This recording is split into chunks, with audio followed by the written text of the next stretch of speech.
Train के उस खाली डिब्बे में बैठे आदित्य की सांसें अचानक तेज हो गईं, क्योंकि सामने वाली सीट पर बैठी लड़की उसे घूर रही थी, जैसे वो उसका इंतजार कर रही हो। रात के लगभग 2 बजे थे। ट्रेन किसी सुनसान इलाके से गुजर रही थी और पूरे डिब्बे में सिर्फ वही 2 लोग थे।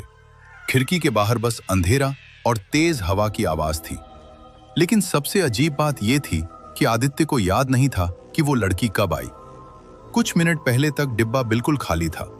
उस लड़की का चेहरा फीका था, आंखें गहरी और थकी हुई, और उसके कपड़े पुराने, जैसे किसी और समय के हों।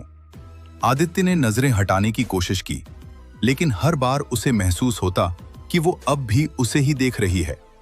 धीरे धीरे उसके मन में एक अजीब बेचैनी बढ़ने लगी।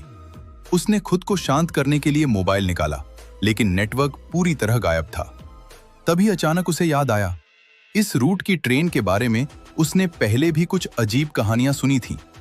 कहा जाता था कि इस रास्ते पर सालों पहले एक बड़ा एक्सीडेंट हुआ था। एक डिब्बा पटरी से उतरकर नदी में गिर गया था। उस हादसे में कई लोग मारे गए थे और कुछ की लाशें कभी नहीं मिली। आदित्य ने जैसे ही ये सोचा, उसकी नजर फिर से उस लड़की पर पड़ी।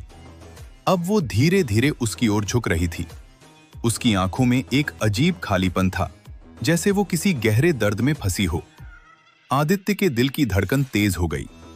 उसने उठकर दूसरे कोने में जाने की कोशिश की, लेकिन तभी उसे महसूस हुआ कि डिब्बे का दरवाजा अंदर से बंद हो चुका है। हवा अचानक ठंडी हो गई और पूरे डिब्बे में एक अजीब सी खामोशी फैल गई। तभी ट्रेन अचानक झटका खाकर रुक गई।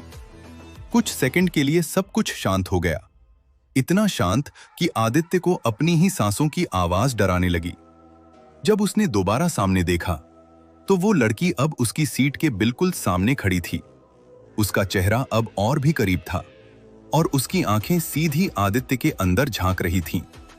उसी पल आदित्य के दिमाग में एक अजीब सा झटका लगा, जैसे कोई पुरानी याद अचानक लौट आई हो।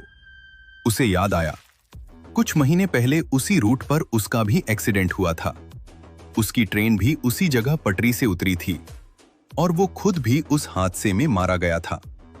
उसका शरीर कभी मिला ही नहीं था। आदित्य की आंखें फैल गईं और उसने धीरे धीरे अपने हाथों को देखा। वे ठंडे थे, बिल्कुल बेजान। अब उसे सब समझ आ गया था।